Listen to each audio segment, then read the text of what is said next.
7 days. 7 days to fill in the swimming hole my grandfather dug by hand in 1967. The one my kids learned to swim in. My father fished every summer until he couldn't anymore.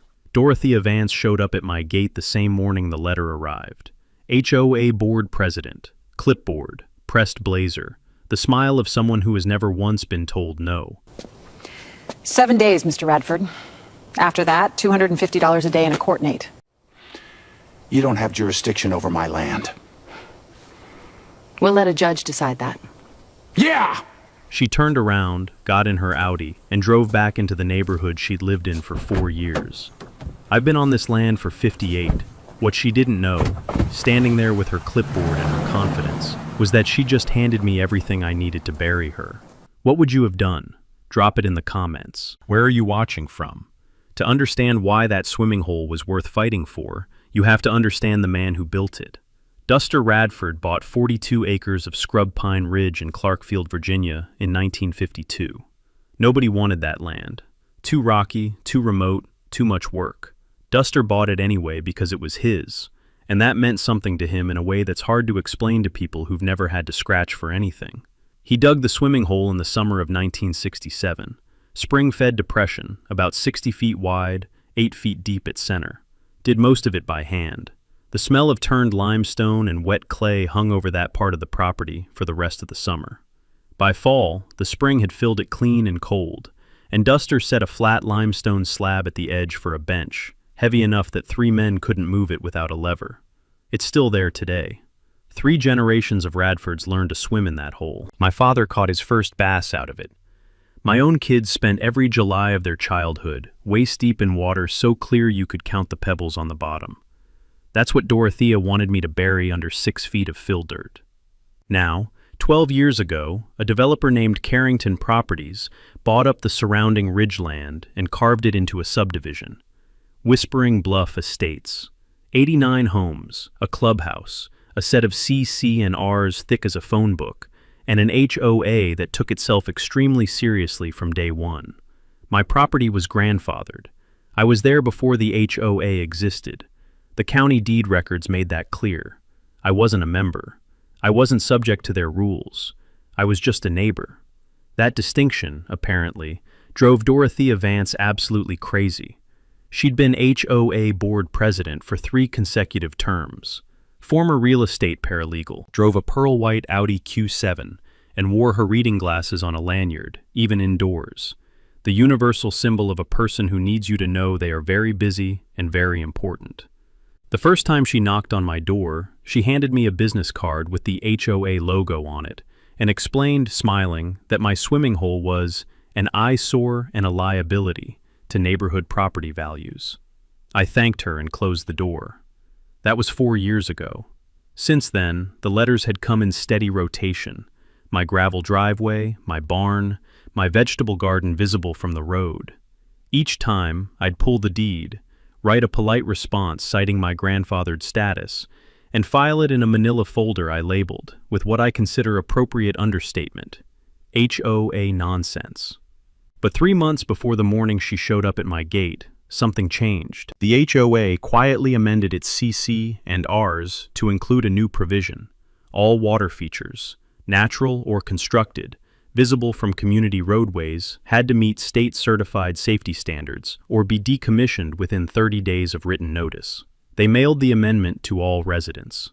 I was not a resident. I didn't get a copy. I found out about it the way most people find out bad things are happening to them, from a neighbor at a gas station, 3 weeks after the fact. My neighbor Webb Trumbull, a retired county surveyor who'd lived on the adjacent parcel for 31 years, flagged me down on my way home. He'd heard about the amendment from someone at the hardware store. I drove home with the windows down, gravel crunching under my tires on the long driveway, the October air carrying that first cold edge that means winter's not far. I walked down to the swimming hole that evening and stood at the edge. The water was still.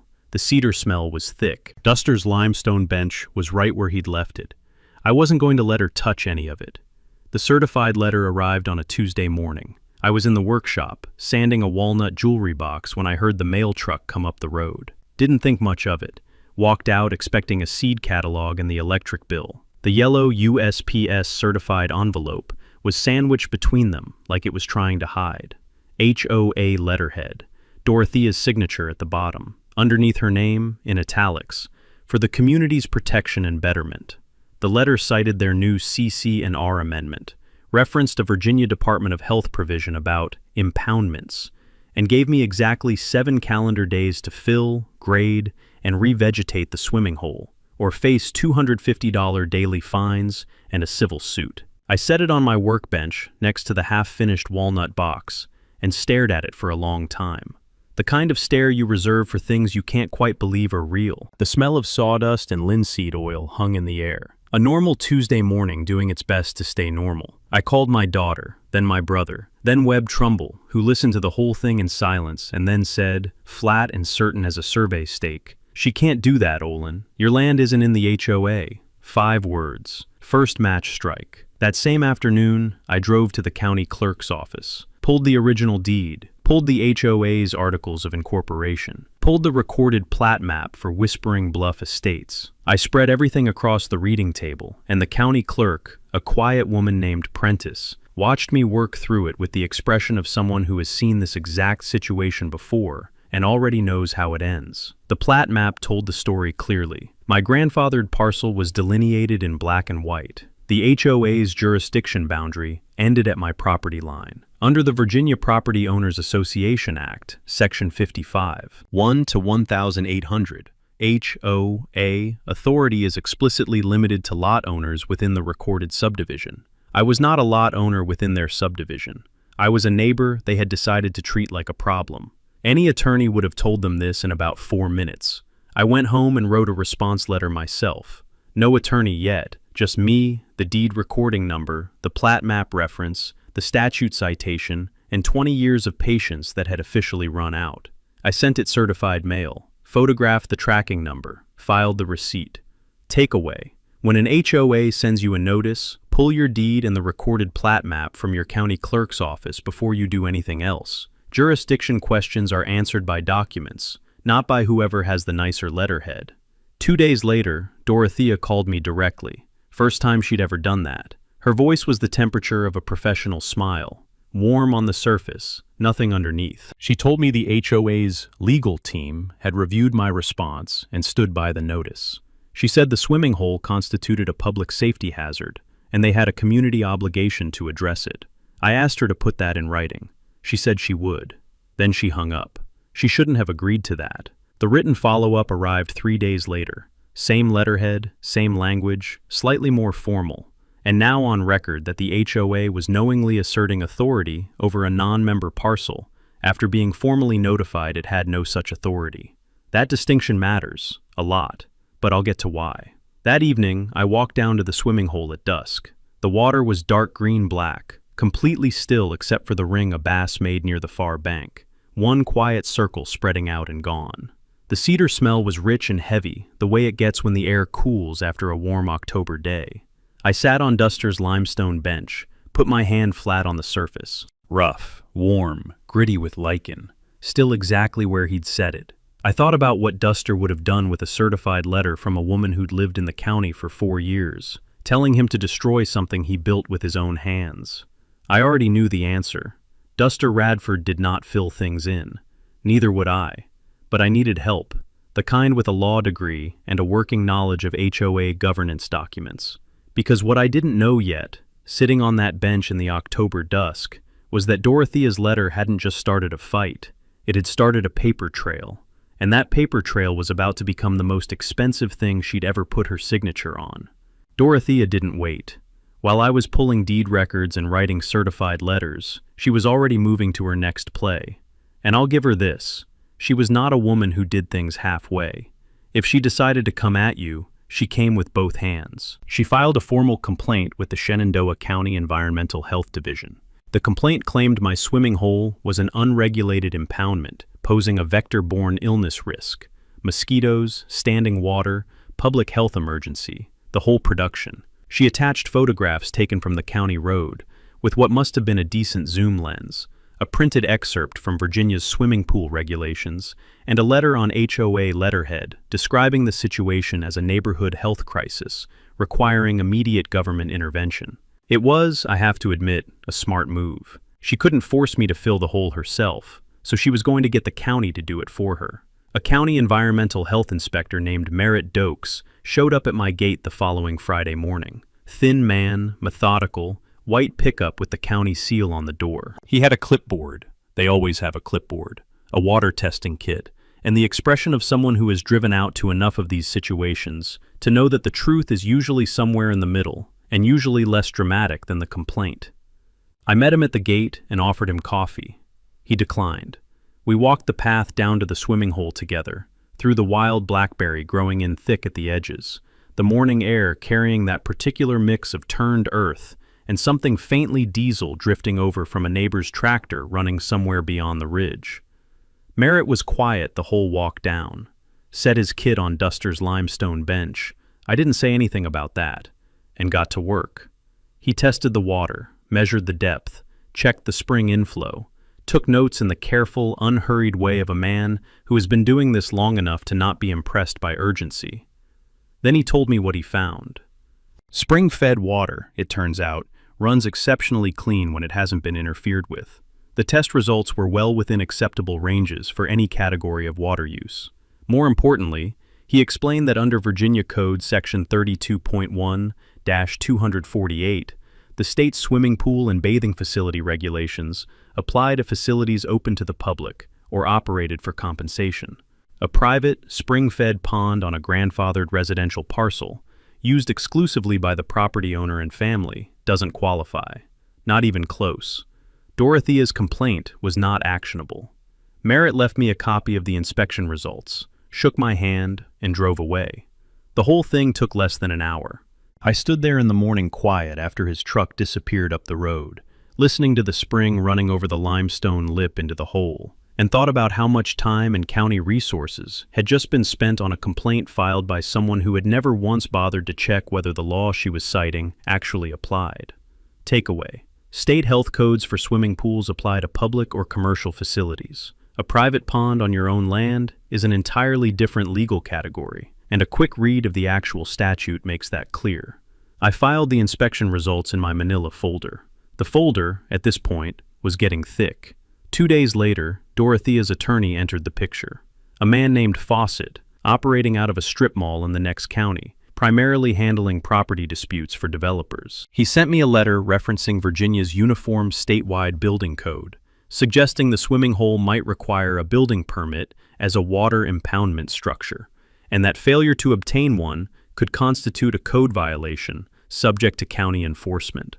The citation was, to put it charitably, creative. The argument required ignoring several key definitions in the very code section he was citing. But it was written on attorney letterhead, with confident language, and I understood exactly what it was designed to do. Make me feel like the legal ground was shifting under my feet. Make me doubt. Make me wonder if maybe I should just fill the hole and be done with it. I photographed the letter, added it to the folder, which I had now relabeled in red marker. They're getting desperate. And I called a real lawyer.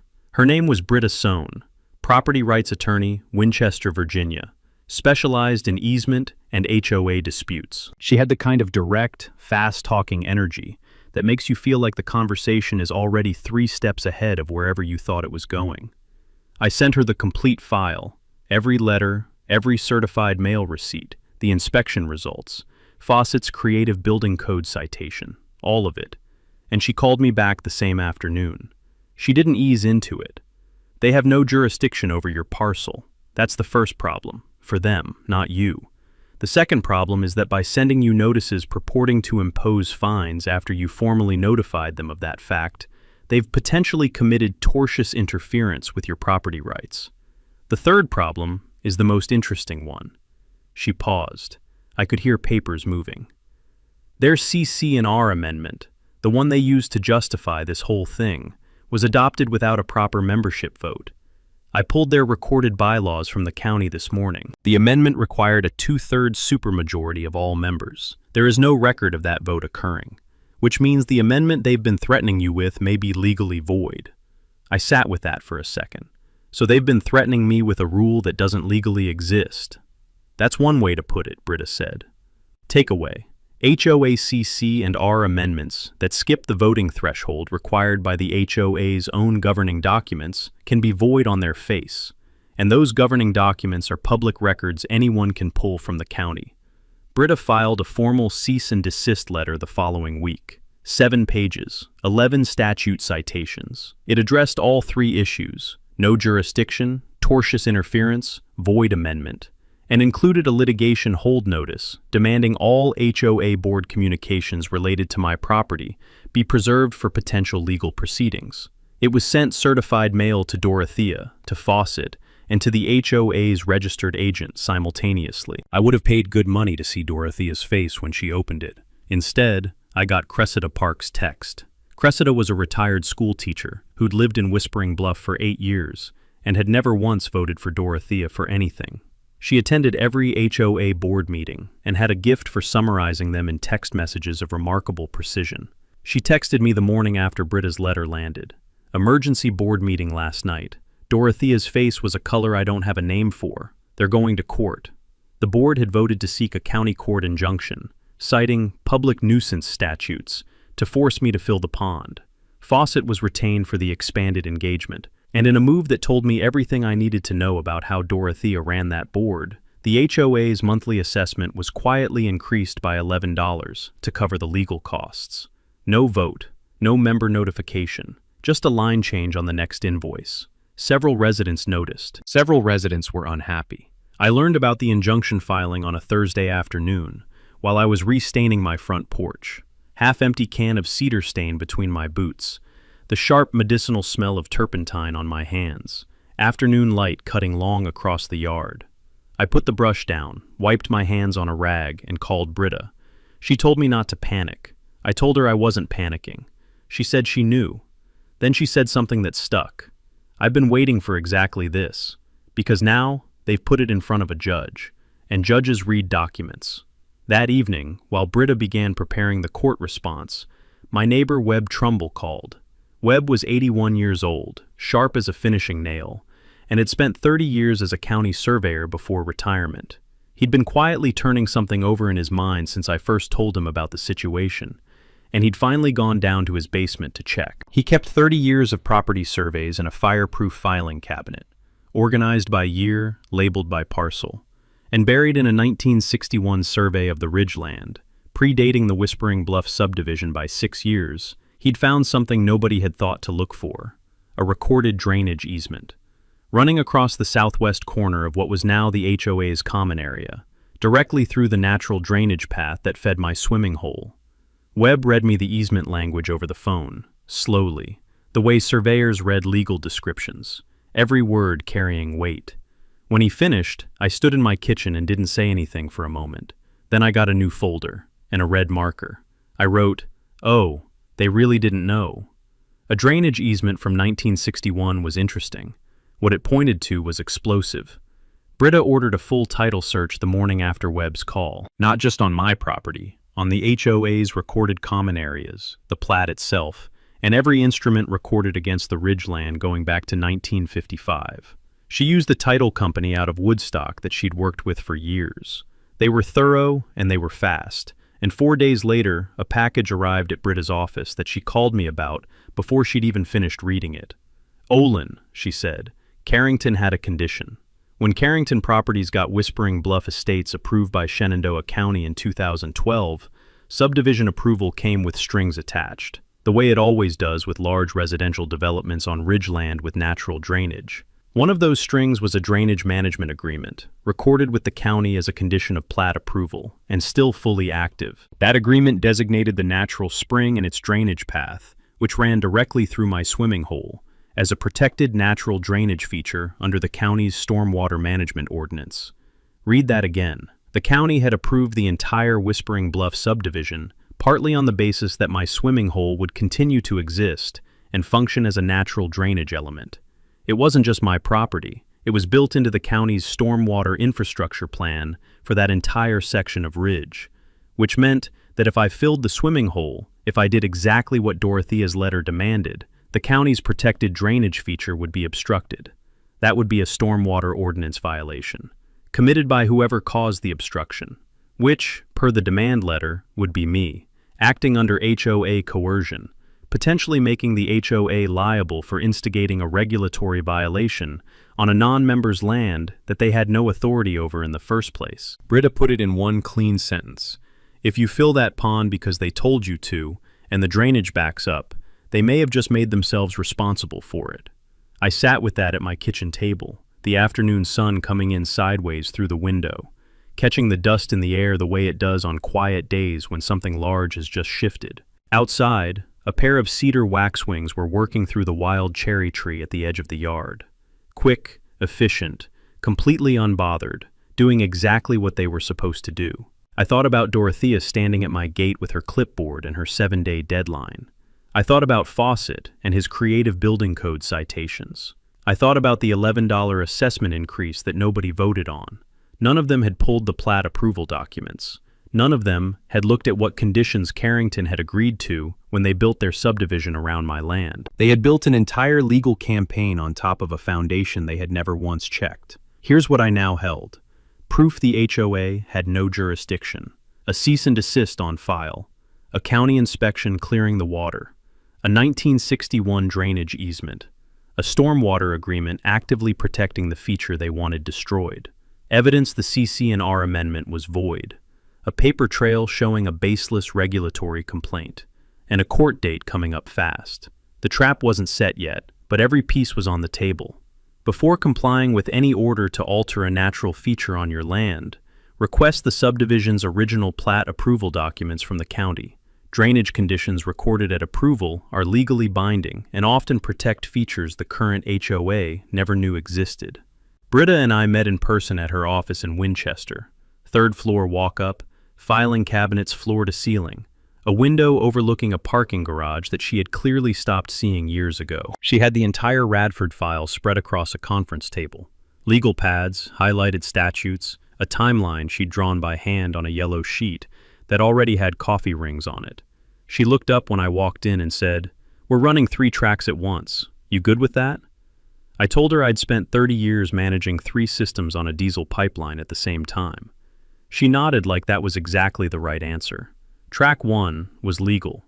Britta filed Olin's formal response to the injunction petition, and attached to it a counterclaim against the HOA on 3 grounds: tortious interference with property rights, filing a knowingly baseless regulatory complaint with the county, and attempting to enforce a void CC&R amendment against a non-member. She also filed a formal request with the Shenandoah County Board of Supervisors, asking them to initiate a compliance review of the HOA's recorded drainage obligations under the stormwater agreement. This was the slow track. Courts move at their own pace, but every filing was a public record. Every document became part of a permanent file that anyone, a journalist, a real estate attorney, a prospective homebuyer doing due diligence on Whispering Bluff Estates, could pull and read. Takeaway: counterclaims and property disputes are public filings. They create a documented record that follows an HOA and can affect its ability to maintain community trust, secure financing, or defend future enforcement actions. Track 2 was regulatory. Following Britta's guidance, I contacted the Virginia Department of Environmental Quality, the DEQ, and filed a formal written inquiry asking whether the county-recorded stormwater drainage agreement covering my property's natural spring constituted a protected natural feature under 9 VAC 25-870, Virginia's stormwater management regulations. This was not a complaint. It was a question, a polite, formally submitted, written question that the DEQ was required to respond to on the record. The response, when it came, would be a government document, stamped, dated, signed, and permanently on file, the kind of document that ends arguments. I mailed it on a Wednesday morning from the post office in town. The woman behind the counter asked if I wanted delivery confirmation. I said yes to everything available. Track 3 was the neighbors. Cressida Park had been doing quiet work, not organizing, just talking.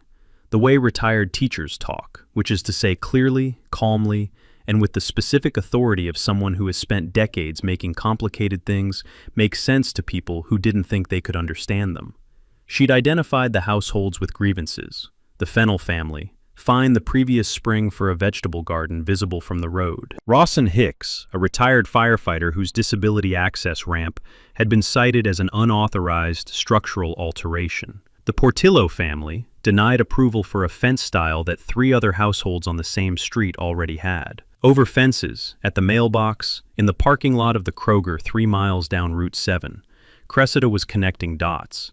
She wasn't asking anyone to do anything yet. She was just making sure they knew they weren't alone. Track 4 was physical, the survey. I hired Darnell Fitch, a licensed land surveyor out of Woodstock, to conduct a formal boundary survey of my entire parcel. Full documentation, official record, particular attention to the drainage easement corridor and the swimming hole's position within it. Darnell showed up on a cold morning with his equipment case and 2 field assistants. They worked through the day, the theodolite catching the pale November light on the ridge, the crunch of frozen grass under their boots as they moved from corner to corner. By afternoon, bright orange survey stakes with reflective tape stood at every boundary point, including 3 along the line closest to the HOA's common area. Legal, visible, permanent.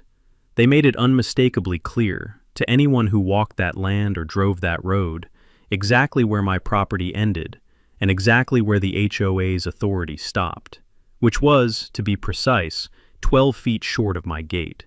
There was one more piece to the legal track, one I hadn't expected to be useful, but turned out to be maybe the most useful thing I did in the entire process. Under the Virginia Property Owners Association Act, Section 55.1-1815, HOAs are required to make their governing documents available to any person who requests them, including non-members who believe they're being affected by HOA actions. Britta formally requested the HOA's complete governance file, all meeting minutes, all amendment votes, all financial disclosures.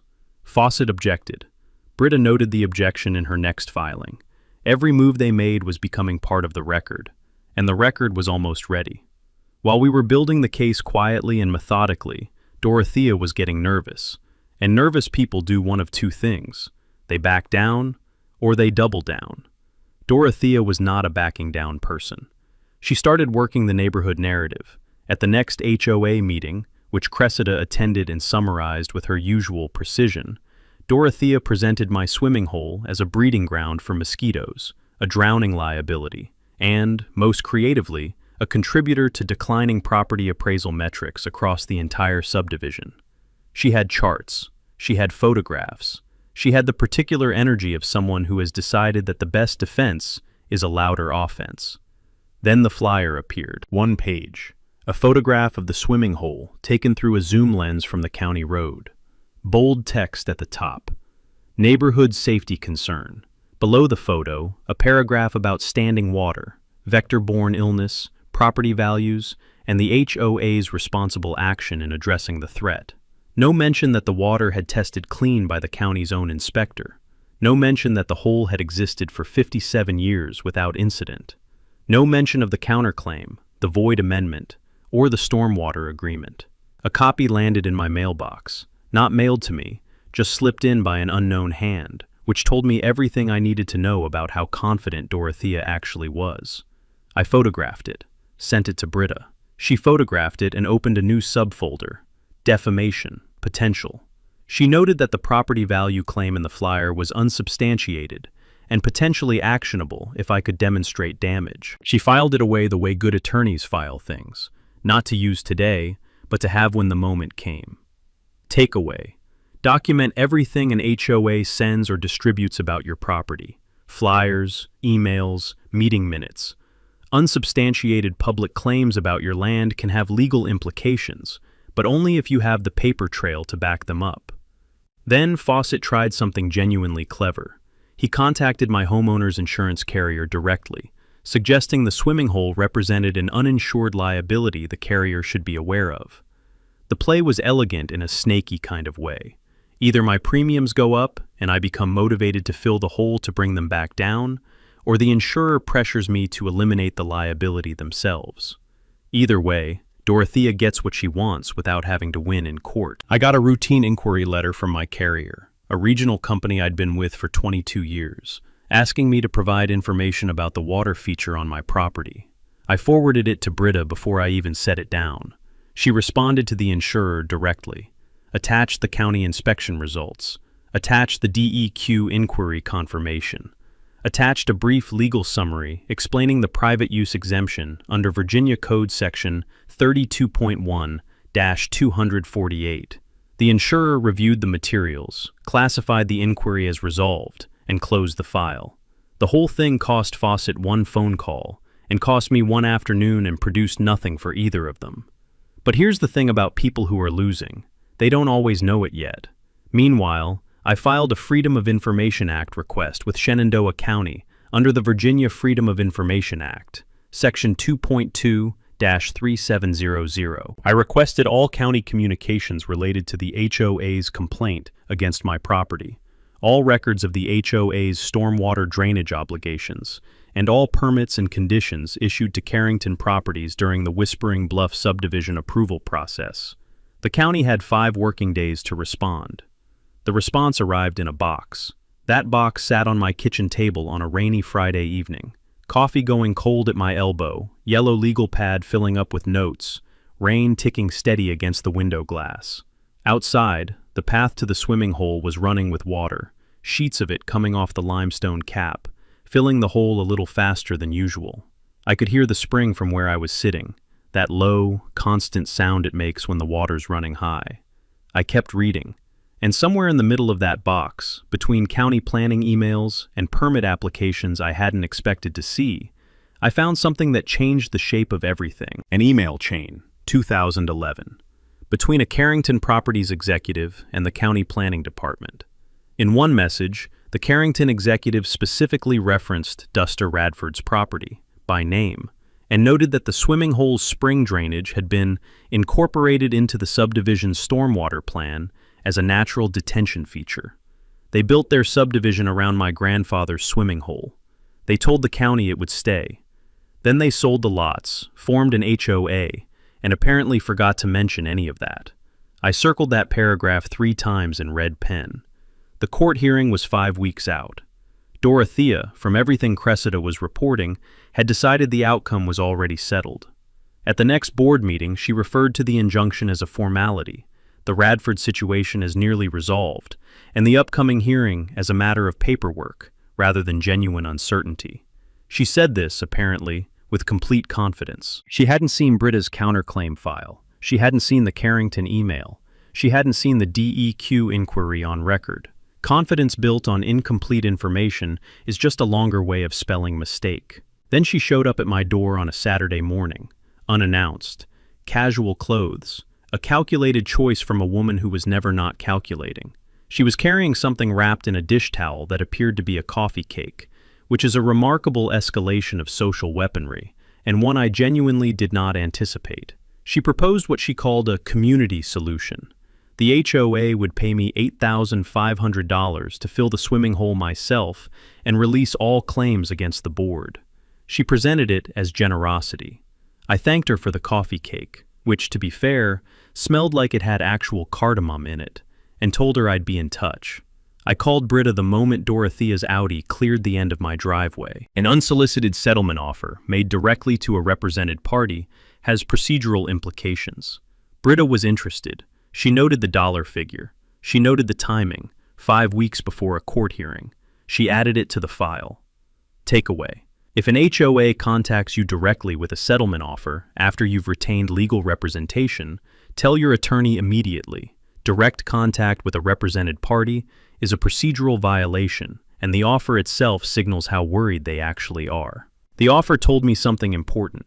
$8,500 was not nothing for an HOA the size of Whispering Bluff. That was real money coming out of a community assessment fund. You don't offer real money to someone you think you're going to beat in court. While Dorothea was baking coffee cake and making offers, Cressida had been counting signatures. Under the HOA's own bylaws, a petition signed by 10% of the membership triggered a mandatory special meeting. 10% of 89 households was 9 signatures. Cressida had 7. the Fennels, Ross and Hicks, the Portillos, and 4 others who'd had enough of CC&R enforcement that seemed to follow no consistent logic, except proximity to whoever had crossed Dorothea recently. Then Dorothea made a phone call she should not have made. 3 of the 7 signatories received individual calls from her in the same week. Separate calls, same message, wrapped in different words each time, but identical in substance. Their pending requests before the Architectural Review Committee might be affected by their decision to sign the petition. Ross and Hicks, retired firefighter, front row HOA meeting regular, man with a decade-long dispute over a flagpole, recorded his call on his cell phone. He didn't know exactly why he did it. He said later it just felt like the kind of thing that should be documented. He was right. He sent the recording to Cressida. Cressida sent it to me. I sent it to Britta. Britta listened to it once, said nothing for a moment, and then said, "Keep that file backed up in 3 places." The recording didn't stop 2 more people from signing the petition. It accelerated them. Word got around the way word gets around in a subdivision of 89 households, where people see each other at the mailbox every morning. By the end of the week, the petition had 9 signatures. Then, a 10th arrived from a resident named Oleander Tibbs, 67 years old, retired firefighter like Rawson, and nursing a flagpole grievance of his own that had apparently been fermenting since 2014. The petition was delivered to the HOA's registered agent on a Thursday. The board was required to schedule a special meeting within 30 days. The DEQ letter arrived the following Tuesday. Certified mail. Official Virginia Department of Environmental Quality letterhead. It confirmed that the spring-fed drainage feature on my property, given its incorporation into Shenandoah County's recorded stormwater management plan, constituted a regulated natural drainage feature under 9 VAC 25-870. Any alteration, including filling, would require a DEQ permit. The permit process included a mandatory drainage impact analysis. Typical timeline: 4 to 8 months. Dorothea's 7-day deadline had required me to do something that would have taken 8 months to legally authorize. I read that letter, standing in my driveway in the thin October light, the kind that comes off the ridge in the morning and makes everything look like it's been lacquered. I read it twice. Then I folded it carefully, put it in my shirt pocket, and walked down to the swimming hole. The heron was there, standing on Duster's bench, still as limestone, looking at the water. I stood there with it for a while. Everything was ready. The Whispering Bluff, HOA. Special meeting was called for a Tuesday evening in November. The clubhouse parking lot filled up in a way it had never filled up for a routine monthly meeting. 41 of the subdivision's 89 households sent at least 1 member.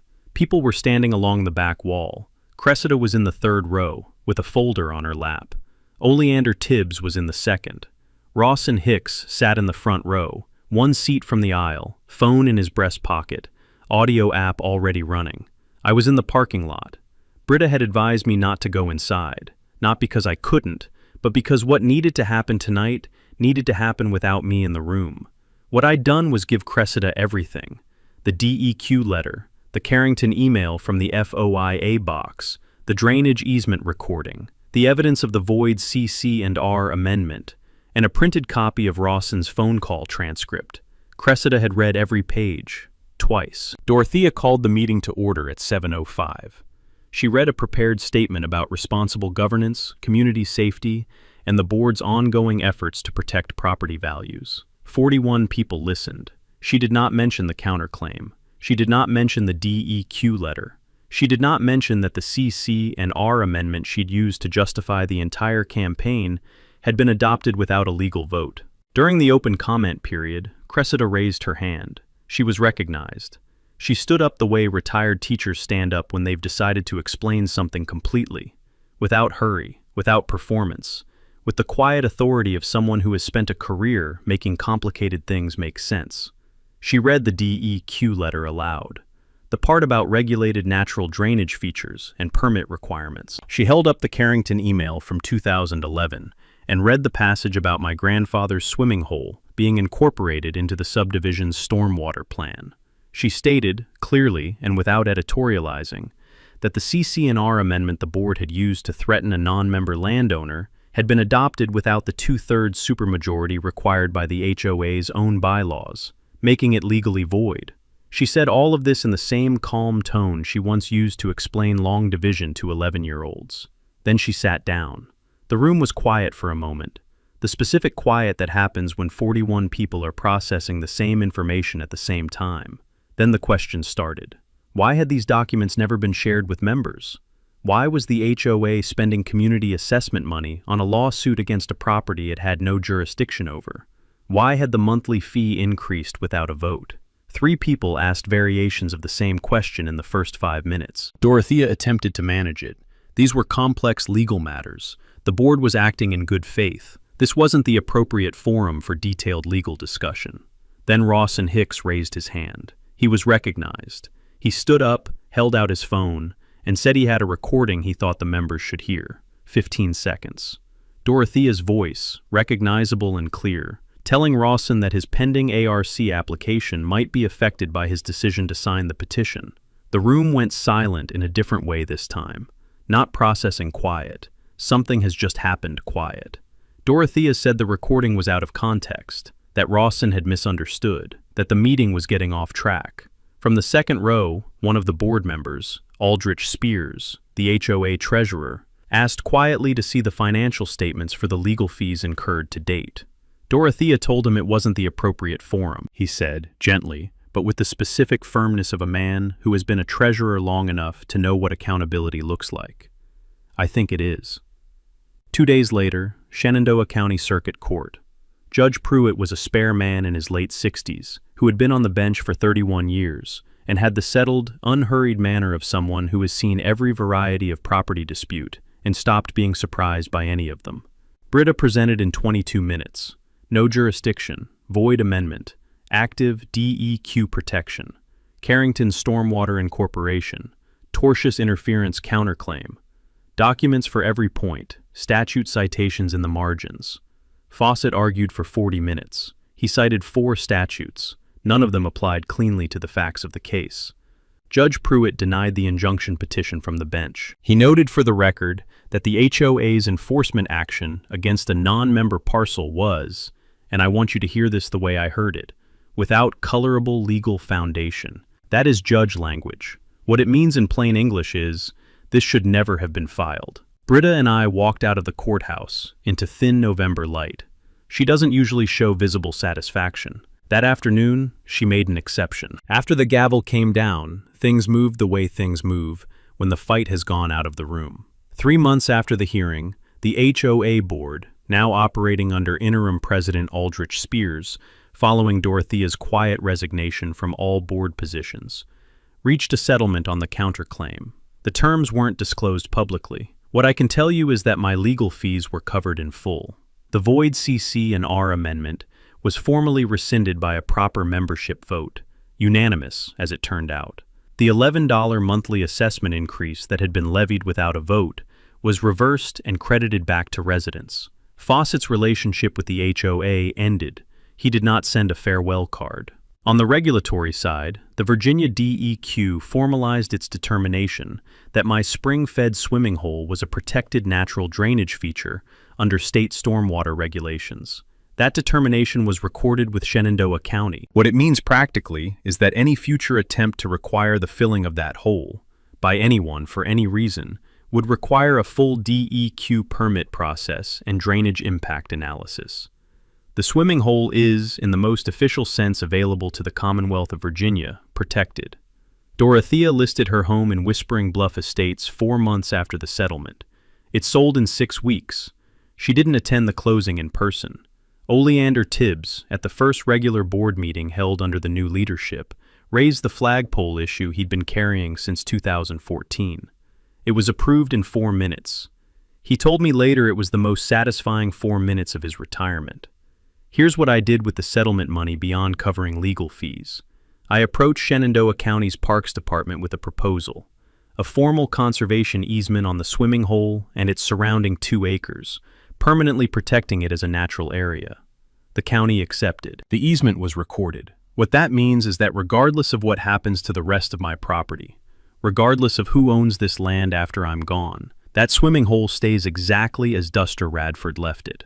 Spring-fed, limestone benched, cedar scented, Nobody fills it, nobody grades it, nobody sends a certified letter about it. Webb Trumbull, who found the drainage easement that changed everything, said he didn't want any recognition.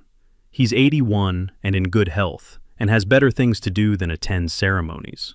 But with contributions from several Whispering Bluff residents who felt they owed something to how this ended, including Cressida, the Fennels, the Portillos, and Ross and Hicks, we established a small scholarship fund at the county high school, named for Duster Radford, for students pursuing degrees in environmental science, land use law, or civil engineering. The first recipient was a 17-year-old named Emmett Qualls, from 2 counties over, who wants to be a water resources engineer. I shook his hand at the ceremony in the spring. His grip was strong. His hand was still soft, the way young hands are. I thought about Duster's hands, which were neither of those things, and which built something that is now, formally and legally, going to outlast all of us. It's May now. The water is the same dark green-black it has always been. A great blue heron has taken to standing on the limestone bench in the early mornings, completely still, in that absolute way herons are still, which makes you feel like you're the one who is restless. I walk down the cedar path in the morning and stand there and watch it, and it doesn't leave, and the spring runs cold and clean over the limestone lip, and 57 years of use have left no mark on the water at all. Duster knew what he was doing when he set that bench where he set it.